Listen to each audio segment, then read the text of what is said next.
نحمده ونصلي على رسوله الكريم أما بعد أعوذ بالله من الشيطان الرجيم بسم الله الرحمن الرحيم وكأي من دابة لا تحمل رزقها الله يرزقها وإياكم وهو السميع العليم. توجہ فرمائیں سورہ عنکبوت آیت نمبر 60. اللہ تعالیٰ فرماتے ہیں وَكَأَيٍّ مِّن دَابَّةٍ لَّا تَحْمِلُ رِزْقَهَا، فرمایا کہ کتنے ہی زمین میں چلنے پھرنے والے جانور ایسے ہیں لا تحمل رزقها، جو اپنی روزی کو ساتھ نہیں اٹھائے پھرتے، اپنی روزی اپنے ساتھ نہیں اٹھائے پھرتے. اللہ یرزقها وإیاکم، فرمایا کہ اللہ ان کو روزی دیتا ہے اور اللہ تمہیں بھی روزی دیتا ہے. وَهُوَ السَّمِيعُ الْعَلِيمُ، فرمایا کہ وہ اللہ سننے والا اور جاننے والا ہے. دیکھیں جی، گزشتہ ایک بات گزری تھی کہ اگر مسلمانوں کو ایک جگہ پر گزارا مشکل ہو جائے اور ان کے دین کے کام کرنے میں مشکلات ہو یا شاعر اسلام جو ہیں وہ کرنے وہاں پر منع ہو تو پھر وہاں سے ہجرت کر لینی چاہیے. جیسے کہ مکہ میں مسلمانوں کے لیے مشکلات تھی تو پھر ہجرت کا حکم ہوا، مسلمان ہجرت کر کے مدینہ شریف چلے گئے. تو جب بندہ جاتا ہے تو اس وقت ایک سوال پیدا ہوتا تھا کہ بھئی اگر ایک بندہ اپنے گھر بار کو چھوڑ کے اپنے کاروبار کو چھوڑ کے دوسری جگہ پر جائے گا تو روزی کا کیا ہوگا، اس کے کھانے پینے کا کیا ہوگا.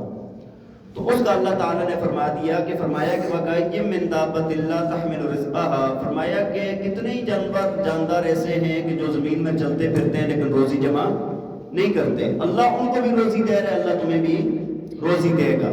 تو روزی کا وعدہ کس نے کیا ہے؟ اللہ تعالیٰ نے کیا ہے. جو مخلوق اللہ نے پیدا کی ہے اس کو اللہ روزی دے گا. آج جو ہمارے ہیں نا یہ جو فیملی پلاننگ کرتے ہیں دوسرا تیسرا کہ آبادی بڑھ جائے گی خوراک کم ہو جائے گی، بھائی ایسی بات نہیں ہے. فیملی جتنی بڑھے گی اللہ اتنی روزی کا انتظام کرے گا. آج جو روزی کی تنگی ہمیں نظر آ رہی ہے نا، روزی کی تنگی کی وجہ یہ نہیں ہے کہ روزی ہے نہیں، روزی کی تنگی کی وجہ یہ ہے کہ جو بڑے بڑے لوگ ہیں انہوں نے اس کو جمع کر کے رکھا ہوا ہے. جو اسلام کا حکم تھا نا کہ بھئی جو چیز بھی آئے اس کو آگے دیتے جاؤ، آگے خرید و فروخت کرو یا ویسے دو آگے، لیکن اس کو اپنے پاس ذخیرہ نہ کرو. بلکہ ذخیرہ کرنے والے کا حدیث میں آتا ہے اللہ کے نبی نے لعنت فرمائی اس بندے پر جو ذخیرہ کرتا ہے کہ ابھی چیز رکھ لی جمع کر لی، جب مہنگی ہو جائے گی پھر بیچوں گا. تو لعنت فرمائی ایسے بندے پر.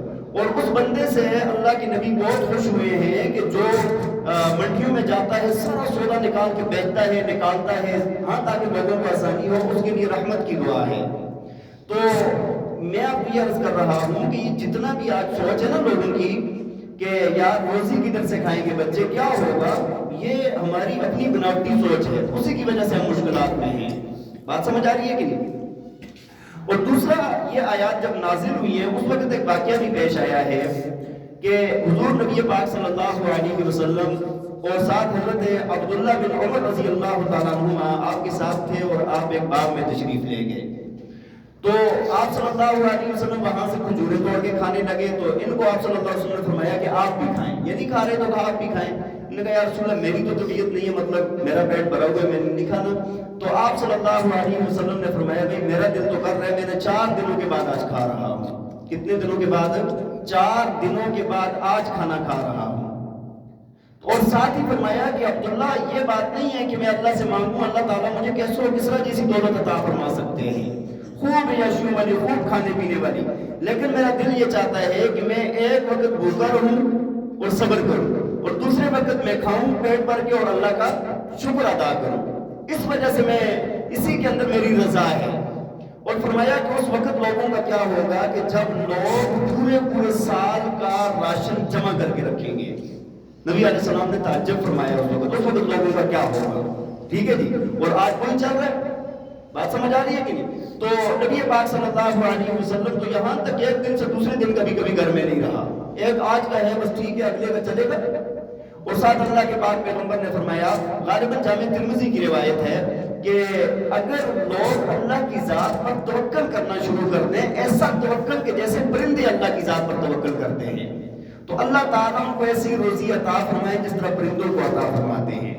کیسے کہ صبح خالی پیٹ نکلتے ہیں، شام کو پیٹ بھر کے آتے ہیں، وہ اللہ تعالیٰ روزی عطا فرمائے، لیکن یہ توکل بھی ہو، یہ توکل بھی ہو۔ تو بہرحال اللہ تعالیٰ نے فرمایا کہ جتنے بھی جاندار ہیں ان کو روزی کون دیتا ہے؟ اللہ روزی دیتا ہے۔ وَهُوَ السَّمِيعُ الْعَلِيمُ، فرمایا وہ اللہ خوب سننے والا اور جاننے والا ہے۔ وَلَئِن سَأَلْتَهُم مَّنْ خَلَقَ السَّمَاوَاتِ وَالْأَرْضَ وَسَخَّرَ الشَّمْسَ وَالْقَمَرَ لَيَقُولُنَّ اللَّهُ فَأَنَّىٰ يُؤْفَكُونَ، فرمایا کہ اگر آپ ان مشرکین سے یہ سوال کریں نا کہ زمین آسمان کو کس نے پیدا کیا ہے، یہ جو سورج چاند ستارے ان کے نظام کو کس نے مسخر کیا ہے، اگر آپ ان سے یہ سوال کریں نا تو لَيَقُولُنَّ اللَّهُ، یہ کہیں گے کہ یہ سب کچھ اللہ کرنے والا ہے۔ فرمایا جب یہ سب کچھ اللہ کرنے والا ہے فَأَنَّىٰ يُؤْفَكُونَ، پھر کدھر پھر رہے ہو، پھر اس اللہ کو چھوڑ کے کدھر جا رہے ہو، اس اللہ کی طرف لوٹو پھرنا۔ فرمایا اللہ یبسط الرزق لمن یشاء من عباده ویقدر له، فرمایا کہ اللہ روزی کو کھلا دیتا ہے جس کے لیے چاہتا ہے، بڑھا دیتا ہے جس کے لیے چاہتا ہے، اور جس کے لیے چاہتا ہے تنگ کر دیتا ہے، جس کے لیے چاہے کشادہ کر دے، جس کے لیے چاہے تنگ کر دے اپنے بندوں میں سے، یہ بھی اس کی حکمت ہے۔ ہاں وہ جس طرح میرے خیال ہے 25 پاری کی آیت ہے نا، وَلَوْ بَسَطَ اللَّهُ الرِّزْقَ لِعِبَادِهِ لَبَغَوْا فِي الْأَرْضِ، فرمایا کہ اگر اللہ سب کے لیے روزی کو کھلی کر دیتا نا تو فرمایا کہ لوگ پھر بغاوت کرتے، پھر کیا کرتے؟ بغاوت کرتے، نافرمانیاں کرتے۔ تو یہ اللہ تعالیٰ خوب اپنی حکمت کے تحت روزی عطا فرماتا ہے۔ ان اللہ بکل شیء علیم، فرمایا بے شک اللہ تعالیٰ خوب جاننے والا ہے ہر چیز کو، ہر چیز کو جاننے والا ہے۔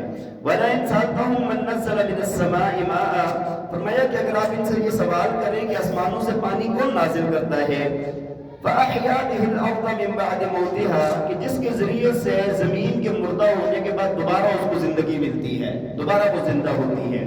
لَيَقُولُنَّ اللَّهُ، تو فرمایا کہ یہ ضرور کہیں گے کہ یہ کرنے والا کون ہے؟ اللہ ہے۔ آسمانوں سے پانی نازل کرنے والا کون ہے؟ اللہ ہے۔ قُلِ الْحَمْدُ لِلَّهِ، فرمایا کہ پھر آپ کہہ دیجئے کہ اس اللہ کا شکر ادا کرو، الحمدللہ کہو کہ تمام تعریفیں اللہ تیرے لیے ہیں۔ بَلْ أَكْثَرُهُمْ لَا يَعْقِلُونَ، فرمایا لیکن اکثر لوگ، یہ لوگ عقل نہیں کرتے، ان کے عقل کی خرابی ہے۔ اور یہ بھی میں آپ کو بتاؤں، غالباً میں نے کدھر پڑھا تھا کہ 2-3 چیزوں کے علاوہ نہ اور کوئی چیز روزی ذخیرہ نہیں کرتی، جو گزشتہ بات گزری ہے نا، ایک انسان ہے، ایک چمٹی ہے، اور تیسری کون سی چیز ہے؟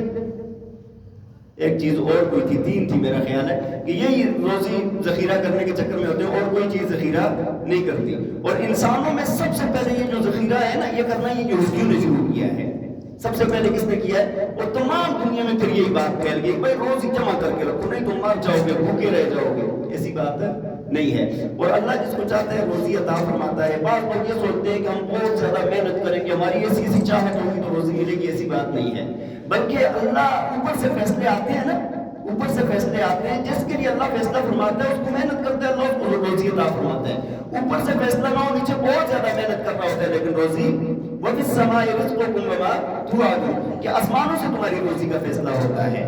بات سمجھ آ رہی ہے؟ تو اللہ تعالیٰ سے پھر انسان روزی کس سے مانگے؟ اللہ سے مانگے نا، اللہ سے مانگے گا، اللہ سے تعلق ہوگا، تو انشاءاللہ اللہ تعالیٰ روزی میں بھی کشادگی عطا فرمائیں گے۔ وآخر دعوانا